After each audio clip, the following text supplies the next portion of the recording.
quieren venir a su presencia a alabarle?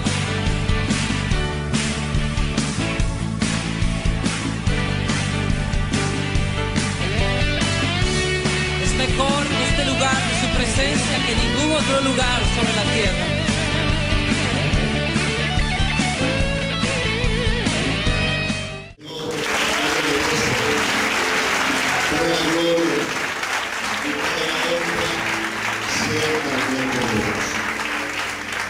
Bien, queridos hermanos, vamos a la Biblia, el libro de Apocalipsis.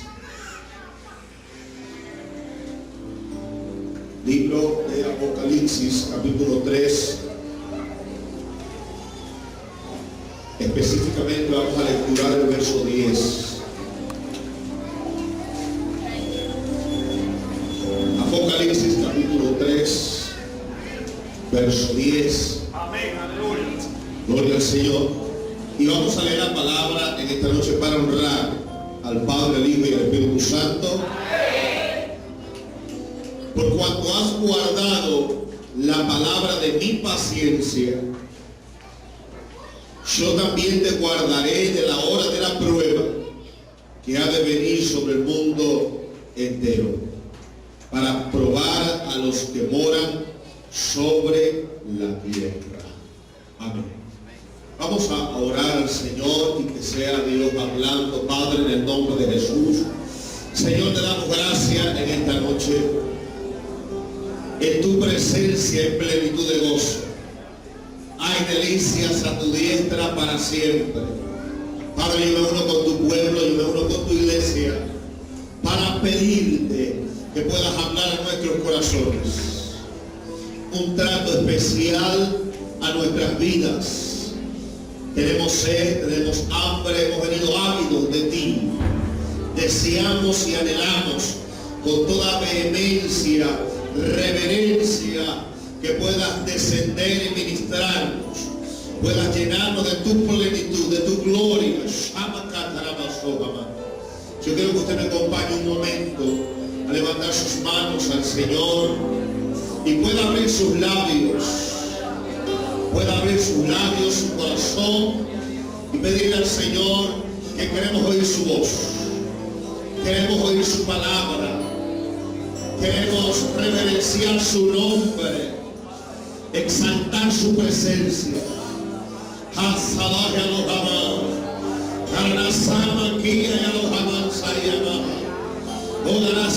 Una unción muy suave, hay una unción muy suave, hermosa. En el siervo apacible, el Espíritu de Dios se manifiesta. La iglesia adora al Señor. Exáltale en esta noche. Aleluya, abre tu corazón. E inclínalo a Él en esta hora. Hay una unción tocando las vidas. Hay una unción sanando. Hay un aceite trayendo un renuevo espiritual. Aleluya. Estamos comenzando esta hermosa actividad y creo y estoy convencido que ha sido sellada, aprobada por el Espíritu Santo.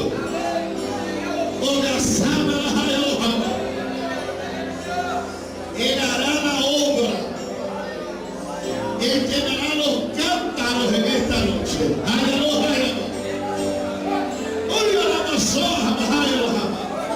El poder de Dios se mueve en medio de nuestro hermano. Hay una unción en esta hora, hay una unción. Mira cómo el Espíritu de Dios está tocando vidas. Hay una unción tocando vidas en esta hora. Masahaya los ama. Mira, Somataya los ama. Los que han sido bautizados por el Espíritu Santo no pueden detener el hablar en lengua. Los que han sido bautizados por el Espíritu Santo no pueden resistirse a la unción que en esta noche se está manifestando. Aleluya. Preparando Dios el ambiente, preparando Dios la atmósfera para hablar a su iglesia, para hablar a su pueblo.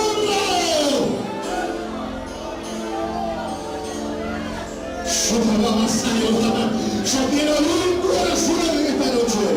Yo quiero oír tu alabanza.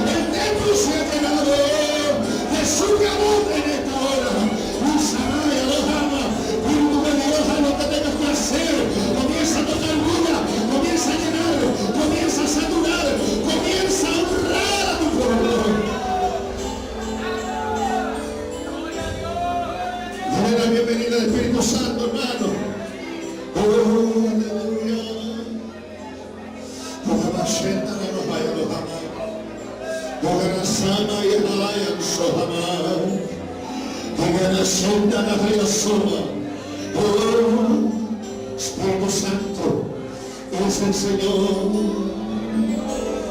Aleluya. No hay otro como Él. Él es incomparable, mi hermano querido. Aleluya. Quizás has venido hoy con carga, con problemas, con pesares, con luchas, con dificultades. Aleluya. Toca bashenta na ya basoma. Anda no hayaki ba baishe. Oh, gracias Señor. Tu pueblo te adora en esta noche. Te amamos, te honramos desde nuestro corazón.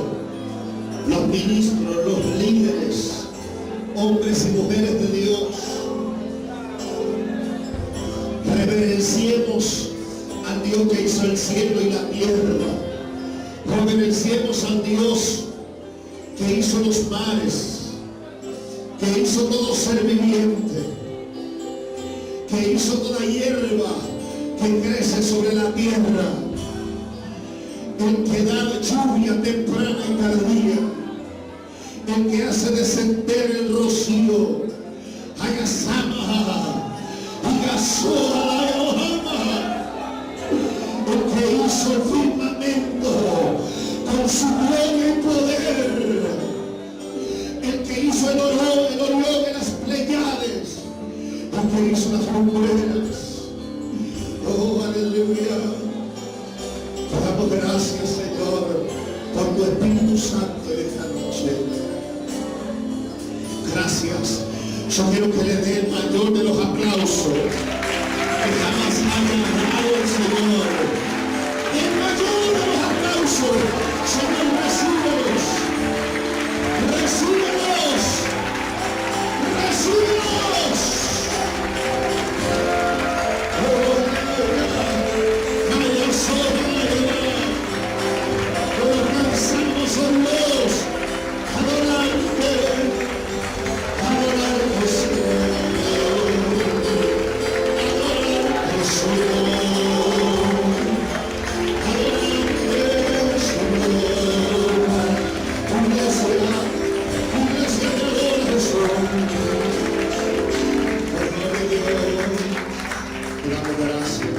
Puede tomar su asiento en esta noche preciosa, hermano. Somos privilegiados, somos honrados por el Señor, hermano. En estos últimos meses he visitado muchas congregaciones, he visitado muchas iglesias donde el Señor me ha llevado, unas que ya he visitado, otras no, y después por primera vez, y he observado que el mover del Espíritu ha menguado. Hay un apagamiento, hay una tibieza, un enfriamiento en muchas congregaciones. Eso es motivo, pues se puede decir de tristeza, de mucha aflicción, hermano, que uno siente.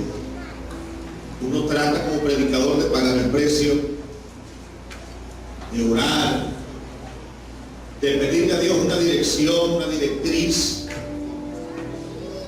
para que pueda producirse una libertad dentro de la congregación, que todos podamos entrar a la presencia de Dios.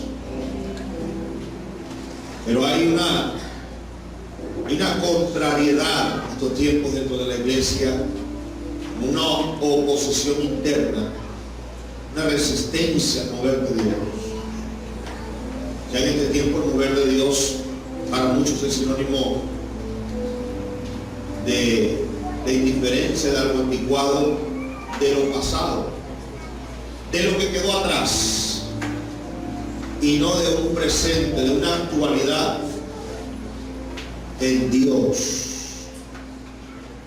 Vivimos unos tiempos tan difíciles, hermanos,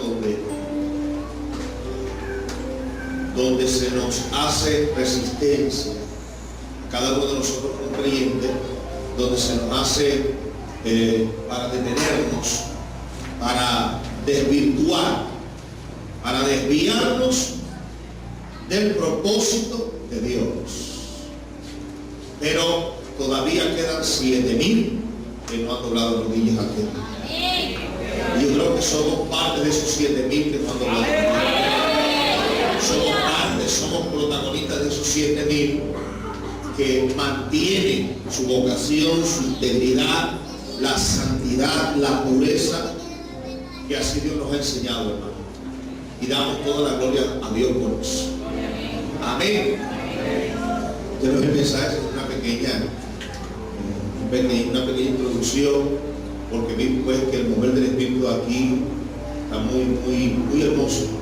Todavía te felicito, hermano. Es una gran bendición. Amén, hermano. Toda la gloria es para Dios. Bien.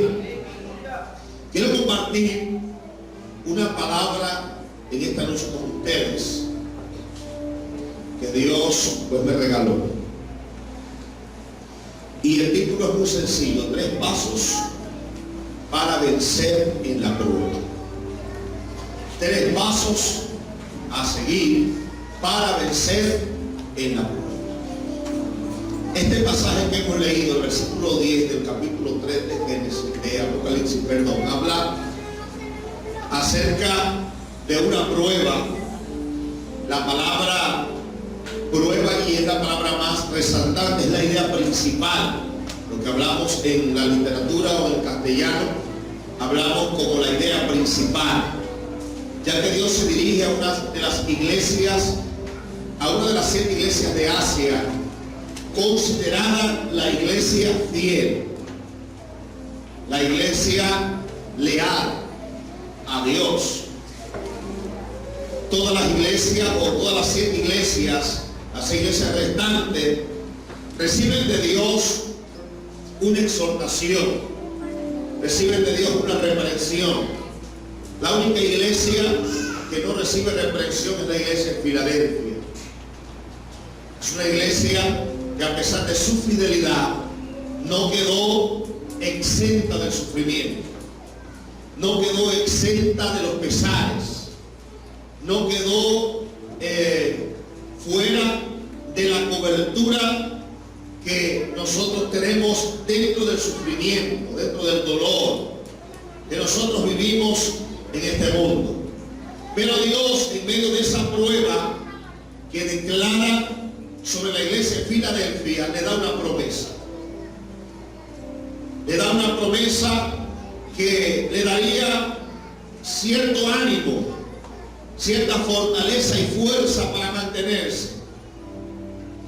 La palabra perseverancia es la palabra mantenerse firme ante las circunstancias. Eso es perseverancia. Cuando en la Biblia usted lea perseverar, perseverancia, o el que persevere, asóciala a mantenerse firme ante las circunstancias. No es que usted va a correr a la deriva, usted tiene que correr y correr y correr sin cansarse, sin detenerse. No, es mantenerse. Eso es perseverar, es mantenerse firme ante las circunstancias. De manera que la iglesia de Filadelfia, ella optó por perseverar y por mantenerse fiel a Dios, mantenerse leal a Dios, y Dios le hace una promesa y le dice: por cuanto has guardado la palabra de mi paciencia, tú has guardado, y como en Dios hay leyes de reciprocidad, así como tú guardaste mi palabra, entonces yo también te guardaré. Eso es una ley de reciprocidad. O sea, y es recíproco entre la iglesia y Dios, entre Dios y la iglesia. De manera que cuando Dios nos demanda, nosotros demandamos de Dios, Dios también nos demanda. Cuando nosotros pedimos a Dios, en algún momento Dios nos va a pedir. Entonces eso es reciprocidad. Y eso fue lo que ocurrió en la iglesia de Filadelfia. Hubo una reciprocidad allí. Es decir, Dios premió, Dios galardonó, Dios con una promesa le dio una corona a la iglesia de Filadelfia. Le dijo: por cuanto te has guardado para mí, has guardado la palabra de mi paciencia, entonces yo te guardaré de la hora de la prueba que ha de sobrevenir sobre el mundo entero, o que ha de venir sobre el mundo entero. Vemos aquí y notamos allí cómo Dios se compromete. Vemos cómo el Señor, el Padre, Jesús se compromete a guardar a la iglesia de Filadelfia en medio de la prueba. Pero eso también requiere demanda de nosotros. Eso también requiere de nosotros un compromiso. Requiere de nosotros una disposición o una diligencia para que Dios así se pueda comprometer con nosotros.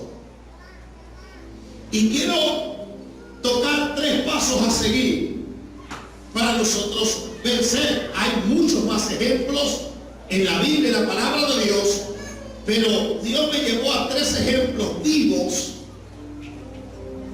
de sufrimiento, de dolor o de prueba, donde Dios atravesó o donde Dios pasó a una serie de hombres, de personas, por situaciones tan difíciles que ellos al momento se vieron no fortalecidos para vencer. Pero Dios intervino, porque Dios es bueno para con los fieles. La Biblia dice: mis ojos pondré en los fieles de la tierra para que estén conmigo. El que ande en el camino de la perfección, ese me va a servir. A su nombre. Mis ojos pondré en los fieles de la tierra para que estén conmigo. El que ande en el camino de la perfección, ese me servirá. De manera que si usted es fiel a Dios, Dios será fiel para con usted.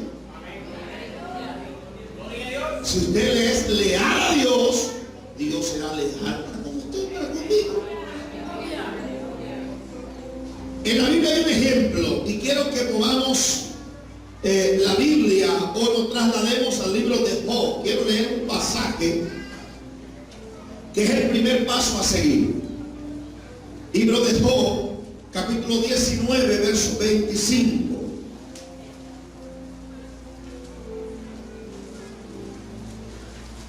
Gloria al Señor. Libro de Job, capítulo 19, verso 25. Y dice así a la letra: yo sé que mi Redentor vive y al fin se levantará sobre el polvo, y después de deshecha esta mi piel, en mi carne he de ver a Dios, al cual veré por mí mismo, y mis ojos lo verán, y no otro, aunque mi corazón desfallece dentro de mí.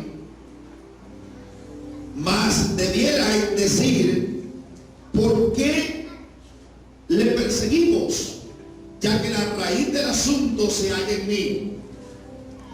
Temed vosotros delante de la espada, porque sobreviene el furor de la espada a causa de las injusticias, para que sepáis que hay un juicio.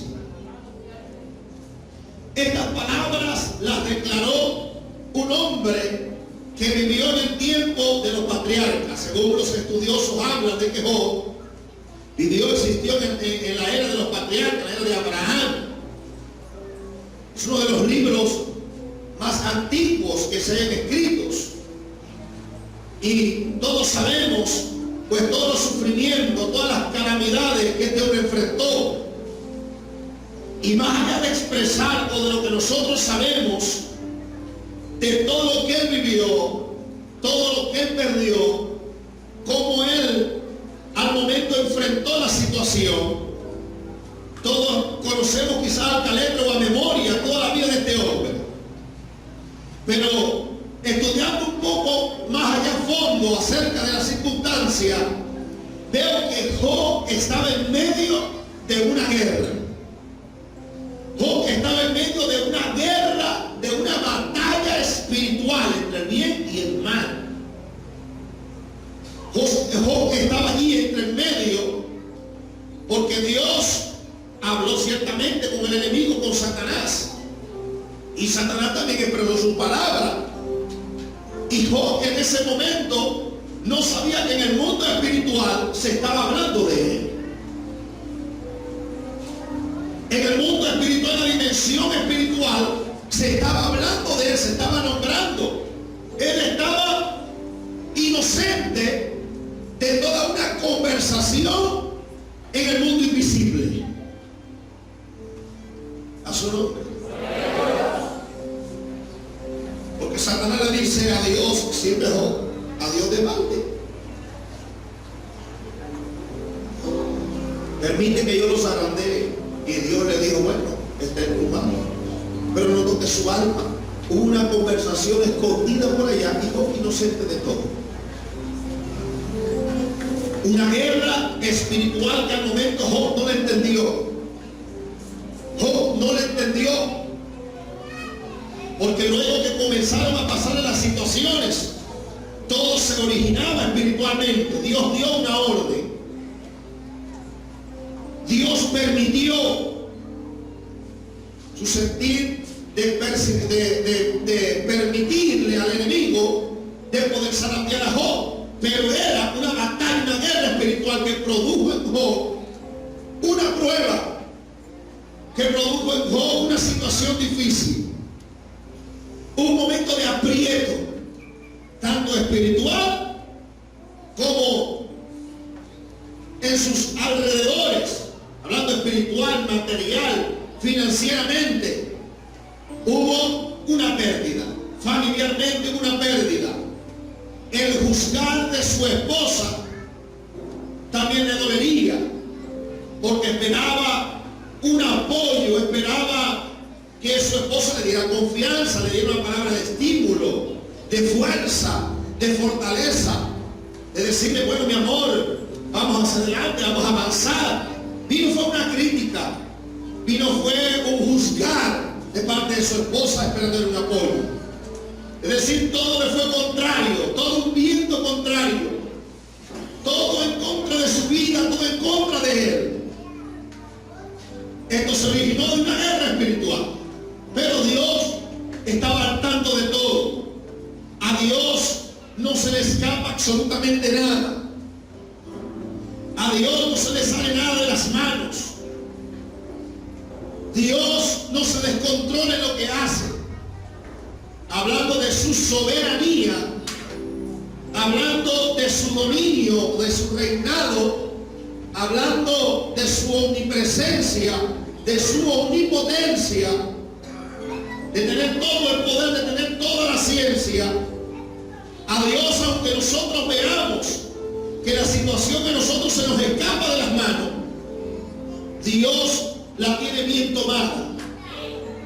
Dios la tiene en sus manos y bien tomada, aunque a nosotros se nos escapen las situaciones. Y Job parece que se abrieron todas las cosas y se fueron por todas esas aberturas. Todo aquello se le escapó, toda aquella vida, toda aquella estabilidad se fue de un momento a otro. Toda aquella finanza, todas aquellas posesiones, porque era considerado también un hombre rico, y era rico. Todo aquello se fue, todo aquello se esfumó, todo aquello escapó, todo aquello no lo pudo agarrar, no lo pudo atrapar.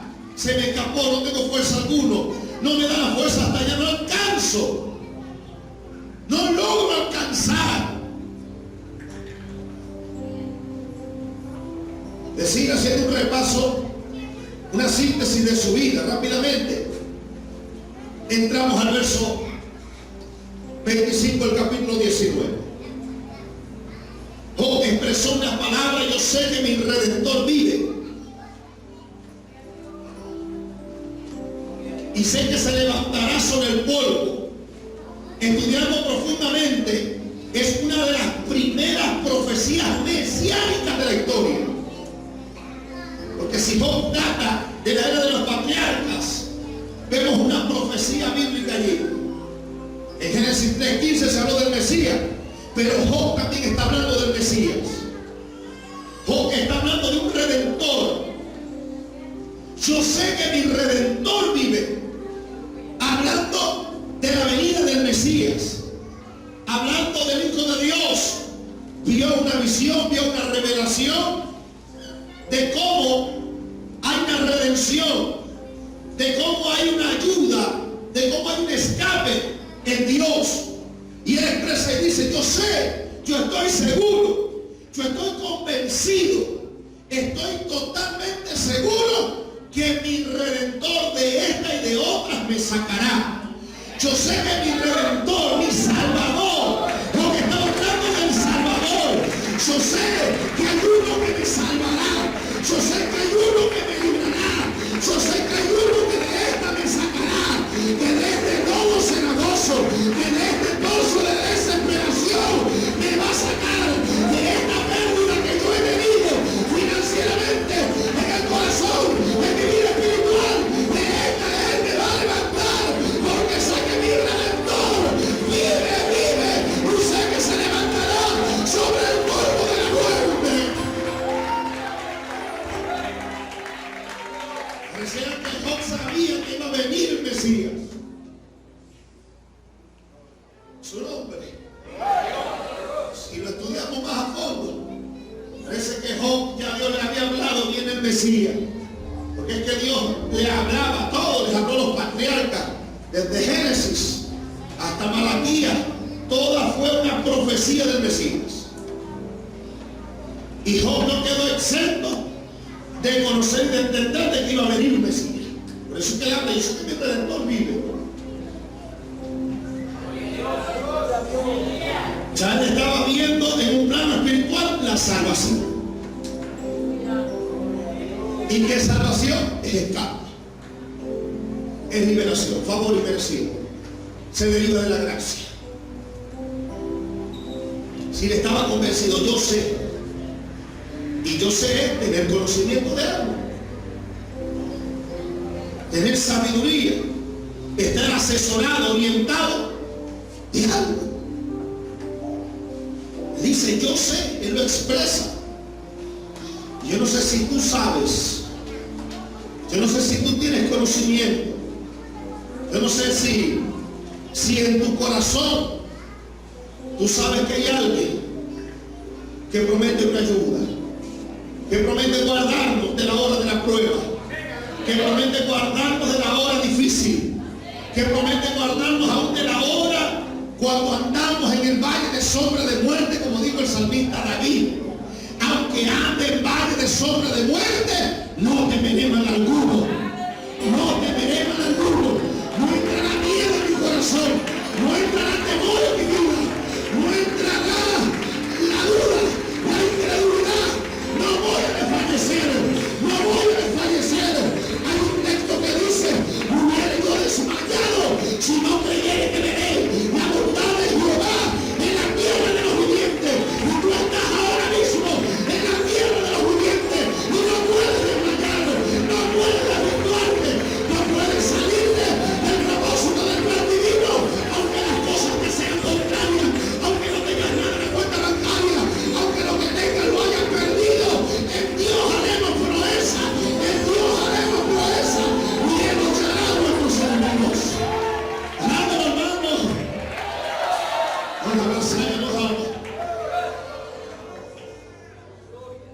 Esto es sencillo, porque sé que aquí hay gente, hermano, sé que aquí hay gente que están desfalleciendo en situaciones, están perdiendo fuerzas, que han dudado y le han preguntado a Dios el porqué de las cosas, el hasta cuándo, cuál es el límite de lo que yo estoy viviendo. Porque pedimos a Dios porque tenemos inquietudes, porque hay una oposición. Pero ¿cuál es el primer paso a seguir para vencer en la prueba? Tu conocimiento de Dios, tu confianza en la palabra, tu convicción en que Dios tiene el poder aunque no lo veas, en que Dios tiene el poder aunque tú no lo palpes, que tú no lo toques. Job dice, yo sé que mi Redentor vive. Yo sé que yo he estado en medio de una guerra espiritual. Yo sé que perdí todo. Yo sé que quedé sin nada. Yo sé que me criticaron mis amigos, se reunieron para juzgarme. Ellos no entendieron lo que yo estaba viviendo, me recriminaron. Los amigos de Job, en vez de ayudarlo, también se le voltearon. Pero todo el libro de Job se resume en que yo sé.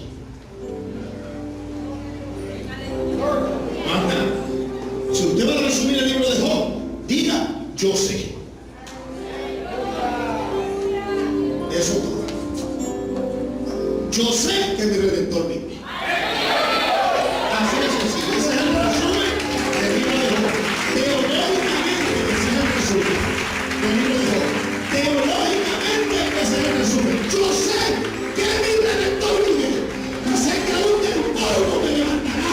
Sé que aún cuando esté mirando a tierra inclinado, porque no tengo fuerza, y allí Dios me levanta, y allí Dios me da fuerza, aunque tenga sepultura, y allí Dios me resucita, y allí Dios me saca, y aunque mi carne está deshecha, he de ver a Dios, aunque venga un deterioro en mi vida, aunque pasen los años, aunque pase el tiempo, aunque pase la época, vengan los días, entre los años sean los años, yo sé que mi Redentor vive, yo sé que me dará la salida, yo sé que me abrirá una puerta donde no la hay, y por ella entraré, dice el Señor.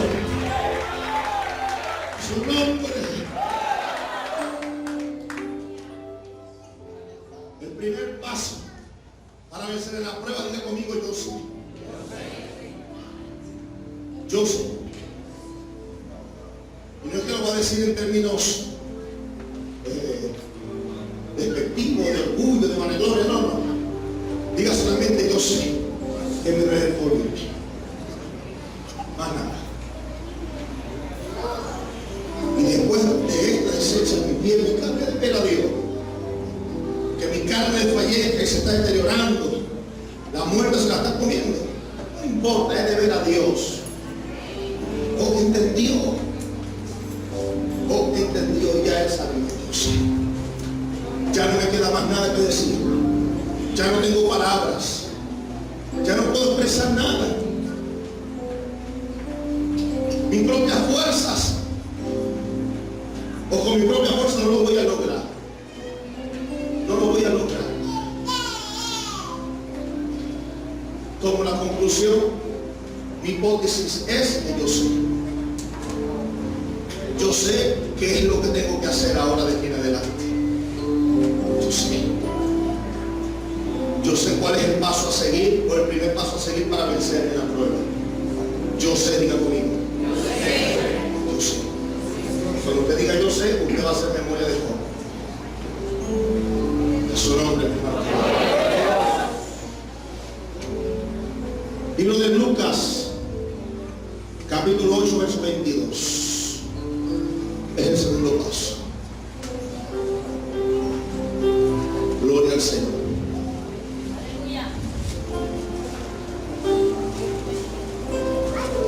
Esto es sencillo, mis amados, pero Dios nos está hablando. Libro de Lucas, capítulo 8, verso 22. ¿Estamos ubicados? Ese es el segundo paso. Dice la letra: aconteció un día que entró en una barca con sus discípulos. Jesús entró en una barca con sus discípulos y les dijo: pasemos al otro lado del lago. Y partieron. Pero mientras navegaban, él se durmió. Y se desencadenó una tempestad de viento en el lago. Y se anegaban y peligraban. Y vinieron a él y le despertaron diciendo: maestro, maestro, que perecemos. Despertando él, reprendió el viento y las olas, y cesando se hizo bonanza. Y él les dijo: ¿dónde está vuestra fe? Dile al hermano que tienes a tu lado: ¿dónde está vuestra fe? ¿Dónde está vuestra fe? Dile: ¿dónde está vuestra fe? Es una pregunta.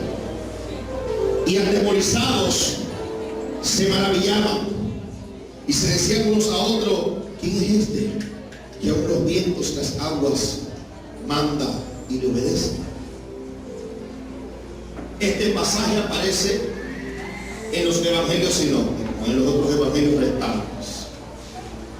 Pero me llamó la atención porque Lucas, o el médico Lucas, el doctor Lucas, expresa los acontecimientos de la vida de Jesús y de los discípulos de una manera detallada. Por eso que elegí el pasaje de Lucas, porque en Mateo también aparece, en Marcos, pero en Lucas aparece de una manera muy detallada.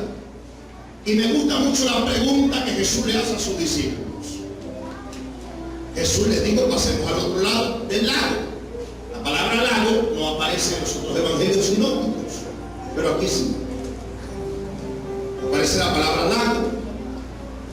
Y eso describe que Jesús estaba hablando de otra orilla o del otro lado del lago, es decir, era una cordillera. Alrededor de la costa del lago eran puras montañas, puras cordilleras, dice la historia, hablando un poco más de la historia, y dentro o en el centro estaba el lago. Y de tiempo en tiempo, en medio de esa cordillera, en medio del lago, se formaba un viento en forma de remolino. En forma de remolino, es decir, se centraba el viento afuera, y como no llegaba para expandirse por las cordilleras o la montaña, daba vuelta. Él daba vuelta, era un viento en forma de torbellino, dentro o en el medio del lago. Es decir, eso sucedió exactamente en el centro del lago, o sucedía en el centro del lago. Si daba vuelta, ahí es ese eje. Y cuando Jesús y sus discípulos en la barca llegaron al centro del lago, se presenta la tempestad. Se presenta el viento en forma de torbellino. Y comenzó a mover el mar, el lago, y comenzó a mover la barca. Comenzó a estremecerla. Y en ese momento los discípulos atemorizados van hasta donde está el maestro. Ya conocemos ya esa parte. Maestro, vamos a perecer. Maestro, vamos a fallecer. Porque ellos no estaban acostumbrados a ese tipo de situaciones. Primera vez que ellos enfrentaban una tempestad, hablando de manera literal o material, ellos no habían enfrentado situaciones similares. Por eso es que ellos le dicen: ¿pero quién es este? Porque ellos estaban acostumbrados a ver a Jesús pasar el fuego. Ellos estaban acostumbrados de ver al Señor a resucitar a los muertos, a decir a los demonios: mira, salid de ahí. Esa era la costumbre de ellos. Hasta allí Jesús era para los discípulos. Hasta allí. Este es el Hijo de Dios. Vino a libertar, vino a sanar, vino a salvar. Pero se les escaparon muchas virtudes o muchos atributos de nuestro Señor. Por eso es que ellos dicen: ¿quién es este? Que aún el mundo físico le obedece, que aún lo material, lo que nosotros vemos, le obedece. Si nada más lo conocemos como el milagroso, como el sanador, como el salvador, como el Mesías, sabemos que es el Hijo de Dios, pero no conocíamos esa faceta. No conocíamos esa faceta de que todo le obedece, de que todo Él lo controla, todo está subordinado a Él, todo está bajo control. No conocían esa faceta. Pero viene el Señor en ese momento, se levanta y reprende el viento. Y dice la Biblia que se hizo grande bonanza. Y Jesús le hace la pregunta: ¿dónde está vuestra fe? ¿Hacia dónde se fue? Su fe se fue con el viento, se fue con la tempestad, se fue en el mar. ¿Dónde está vuestra fe? ¿Qué se hizo? ¿Qué se hizo la fe de ustedes? ¿Dónde está? Ellos atemorizados se maravillaron. Quizás le dirían: Señor, pero es que nada más no le conocíamos como el milagroso, no sabíamos. Su nombre, mi hermano. No sabíamos esta faceta. ¿Y cómo nosotros nos pasa esa situación? No conocemos facetas de nuestro Señor. No conocemos y tenemos límites. Por eso que nosotros vivimos limitados, hermano. Nosotros los seres humanos tenemos una tendencia de vivir limitados y de no conocer más allá a nuestro Señor, de no conocer más allá a nuestro Dios. Pues en la Biblia en muchas ocasiones habla del secreto de Dios, del secreto divino, porque en el secreto nosotros conocemos más a fondo a nuestro Dios y conocemos muchos más atributos, muchas más cosas de Dios que no entendemos, que no hemos conocido aún. Y a los discípulos les pasó. Pero ellos tuvieron que conocer esa faceta de Dios en una prueba. Tuvieron que conocer ese atributo de Dios en una situación difícil. Tuvieron que conocer ese poderío del Señor. Tuvieron que conocer esa virtud del Señor en medio de una tempestad difícil. Si ellos no viven eso, ellos siguen viendo a Jesús como el sanador, como el Hijo de Dios. Por eso Jesús le dijo: ¿dónde está vuestra fe? Vuestra fe va más allá de lo que ustedes hasta ahora han visto. Eso fue lo que el Señor les quiso entender aquí. La fe de ustedes va más allá de lo que hasta ahora han visto, de los milagros, de las sanidades, de los prodigios, de lo que he hecho a sus ojos, sus miradas. Va más allá que se hizo vuestra fe. A su nombre, mi hermano querido. Estás en el ojo del huracán. Estás en el medio, en el centro del lago, vino de Maracay.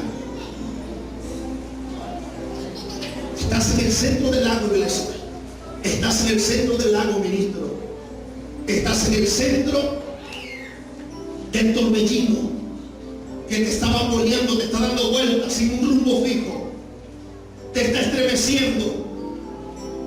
Te está llevando de aquí para allá y de allá para acá.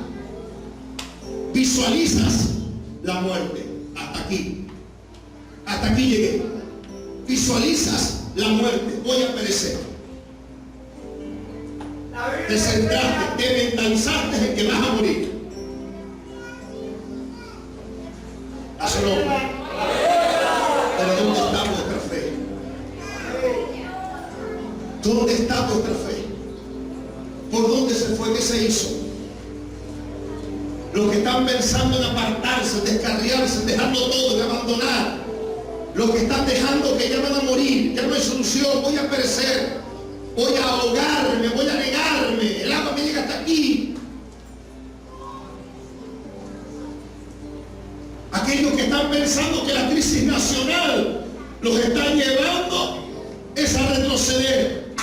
La crisis en el país, poniendo la mirada en el ojo del huracán, en el torbellino, en el Palacio de Miraflores, en la Asamblea Nacional, en los gobernantes, los reyes que están en eminencia. Y muchos cristianos evangélicos están esperando que un hombre se levante, si de la oposición o del chavismo, para que traiga una solución nacional. Muchos creyentes evangélicos, ministros de Dios. Y lo que no sabemos es que estamos en el centro del lago. Estamos en el centro del lago. Y allí quien se va a glorificar no es ni el chavismo ni la oposición, es Dios. Por eso Dios le pregunta a la iglesia: ¿dónde está vuestra fe? ¿Dónde está tu fe? ¿Dónde está tu confianza? ¿Dónde está tu certeza? ¿Dónde está tu convicción? En medio de la crisis, en medio del problema, en medio del torbellino, ¿dónde está vuestra fe? Y vaya que oramos a Dios. Vaya que estamos orando a Dios, Señor. Dios mío, trae solución. Estamos esperando, estamos a la espera de los hombres. Estamos a la espera de la gente que se mueva en la luz, el otro y el otro. Estamos esperando porque estamos viendo las conversaciones entre ellos. Pero vamos a ver más allá de lo que hasta ahora hemos visto, de lo que hasta ahora los hombres han hecho. Vamos a ver, vamos a visualizar, vamos a ver el panorama, vamos a ver la atmósfera. dice, vamos a ver las ideas entre las partes, vamos a ver las opiniones. Estaba predicando en una reunión de pastores y ciertamente se los dije, muchos de ustedes están esperando un levantamiento de un hombre en este país, pero la Biblia dice que del hombre son las disposiciones del corazón. No se nos olvidan los textos que están en la Biblia. Del hombre son las disposiciones del corazón, mas de Jehová es la respuesta de la lengua. Mas de Jehová es la respuesta de la lengua. Cuando un hombre habla, ya Dios tiene la palabra en su boca, ya tiene la solución, ya tiene la salida. Y aunque nosotros hablemos, ya Él ha oído. Aunque nosotros hablemos, ya Él sabe lo que tú y yo vamos a hablar y vamos a decir. Ya Dios tiene el control de todo. ¿Dónde está nuestra fe? Dice el Señor. Muchos pastores inclinaron la cabeza, es verdad, hermano. Y Venezuela está en el centro del área, como estaban los discípulos. Así está Venezuela. Viendo a la luz de la palabra, estamos en el centro del área. Estos pequeños están. Y Jesús le dice a la iglesia, no a los partidos políticos, le dice a la iglesia, ¿dónde está vuestra fe? ¿Dónde está vuestra fe? ¿Qué es lo que pasa? ¿Dónde está vuestra fe? Hombres de poca fe, dice Mateo, ¿por qué dudar? Es decir, que los discípulos en ese momento tuvieron demasiada poca fe. Cuando dice poca fe, Jesús expresa demasiada poca fe. Es decir, la fe se les fue por el suelo. La fe les cayó a tierra. La fe se enterró en ese momento. ¿Cuántos de los que están aquí o de los que estamos aquí no tenemos la fe enterrada, hermano, sepultada? Y evangélicos que dicen, de esta no salimos, de esta no vamos a salir, Dios mío, de esta no vamos a salir. Es imposible. Ya el presidente declaró ley de emergencia económica, ley de emergencia nacional, y entonces la gente, la oposición no se la aprobó. Dios mío, estamos asustados. Ahora, ¿qué vamos a hacer? Estamos en el centro del área. A su nombre, mi hermano querido. En el centro del área. Pero Jesús dice, ¿dónde está vuestra fe? ¿Dónde está vuestra fe? ¿Qué se hizo? ¿Por dónde se les fue? ¿Por dónde se les derramó? ¿Será que se fue por una estija de la barca? ¿Se la tragó el mar? A su nombre, mi hermano querido. A partir de hoy conocemos una nueva faceta de nuestro Dios.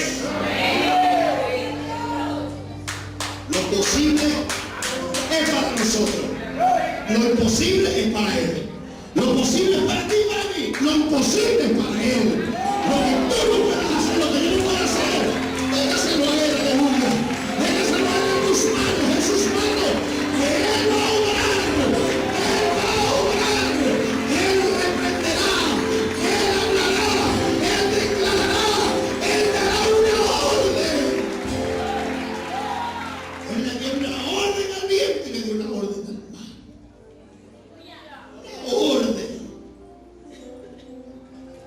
La situación que estamos viviendo y que nos afecta a nosotros como iglesia, sencillamente se soluciona una orden que se le dé arriba. Pero ¿dónde está la orden? Y eso va a suceder.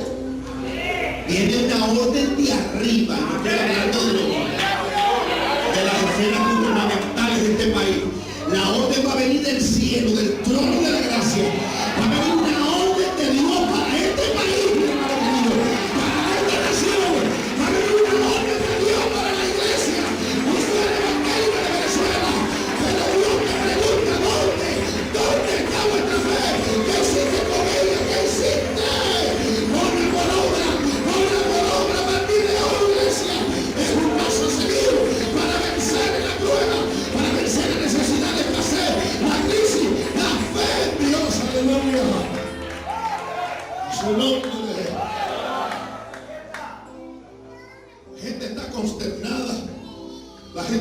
asustada. La gente está atemorizada. ¿Qué no hay que hacer? Qué bueno. Nosotros, meditando, Señor, ciertamente estamos en el ojo del huracán, estamos en el centro del agua. Ese torbellino nos está. Pero eso es bueno que pase. Eso es bueno que pase. Buenísimo. Excelente. Que esto acontezca. Y ya estamos pensando en movernos. Porque parece que la crisis nos ha encerrado más. Parece que el problema, el ambiente que vivimos nos ha encerrado más en cuatro paredes. Vamos a ir para la iglesia, vamos a encerrarnos. Y es cuando más ahorita que tenemos que salir a buscar las almas. Porque la gente no hay nada que hacer. Ya el brujo no le da la solución. Vamos porque el babalao. Que va mi hijo, la crisis sigue. Vamos porque el hechicero. Padre, estaba esperando una harina pan. No, nada que ver, yo no puedo harina pan. Yo igual como hechicero tengo que hacer una cola.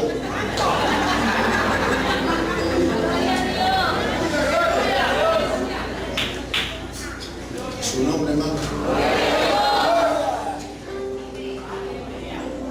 Hasta el mismo Maduro dijo, bueno, que es una vaca. No hay solución. Eso es bueno que pasa. Que el mismo presidente diga, no hay leche porque es una vaca. Fue buenísimo, eso es excelente que pasa. A ver qué vamos a hacer nosotros.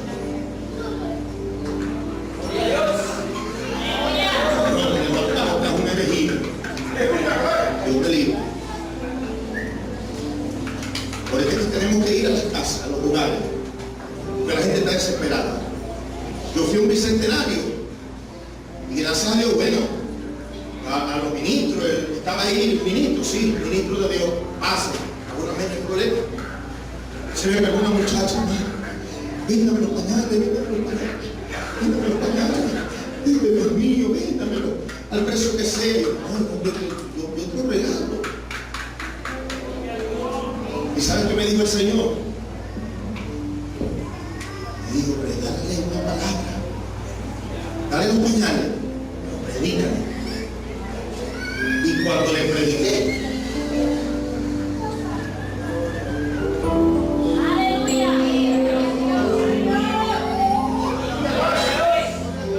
comenzó a quebrantarse. Le prediqué la palabra. Parece que Dios está en el asunto.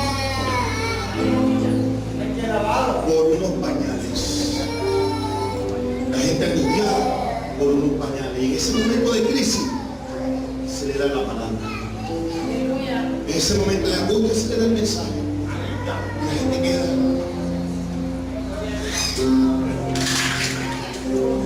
Porque ella estaba viendo que estaba muy tranquilo. Mucha paz, mucha tranquilidad. Y ella desesperada por los pañales. Es su nombre, mi amado. Así que estamos en el centro del acto. Y Dios lo está permitiendo. ¿Pero dónde está vuestra fe? Miren, esta iglesia se va a llenar con un poco de gente angustiada que está allá afuera.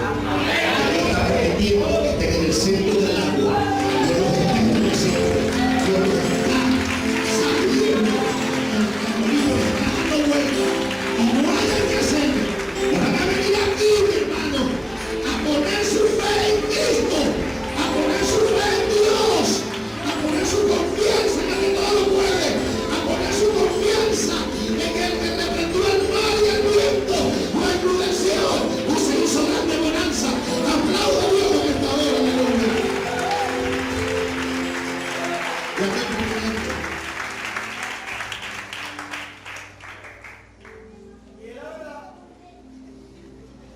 ¿Cuál es el primer paso para hacer la prueba? ¿Y cuál es el segundo? Sencillito. Sencillito.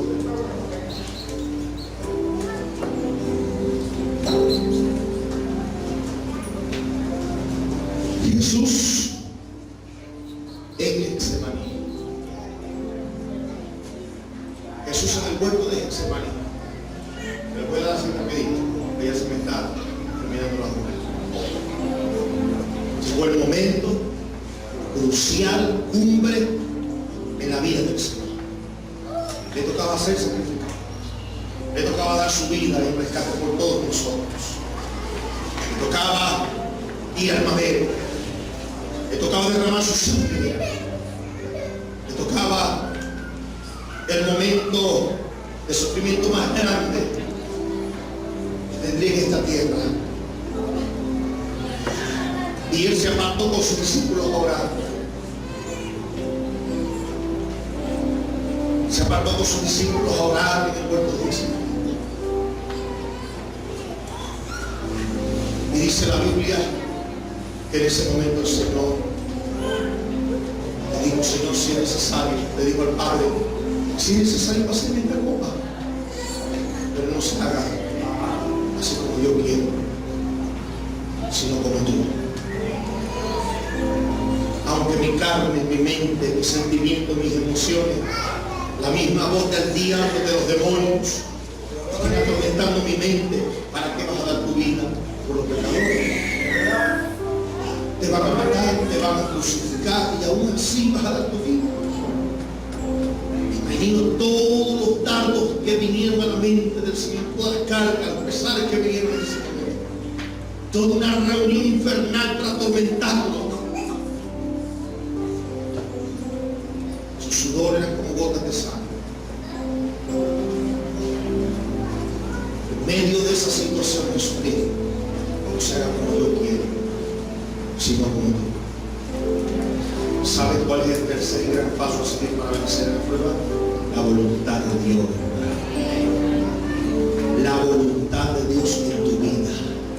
La Biblia dice: los deseos, la vanagloria, todo de este mundo pasa, pero el que hace la voluntad de Dios permanece para siempre. Permanece para siempre. Permanece para siempre. Haz la voluntad de Dios. Haz lo que Dios ha determinado para tu vida.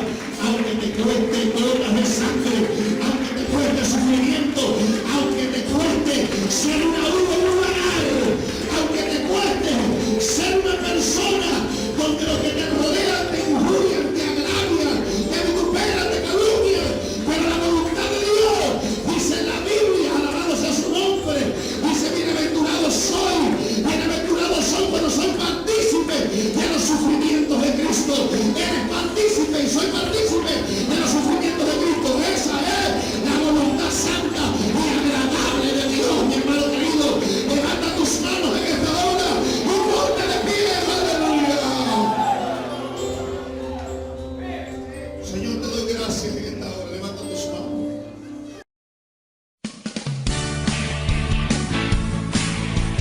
¿Quiénes quieren venir a su presencia a alabarle?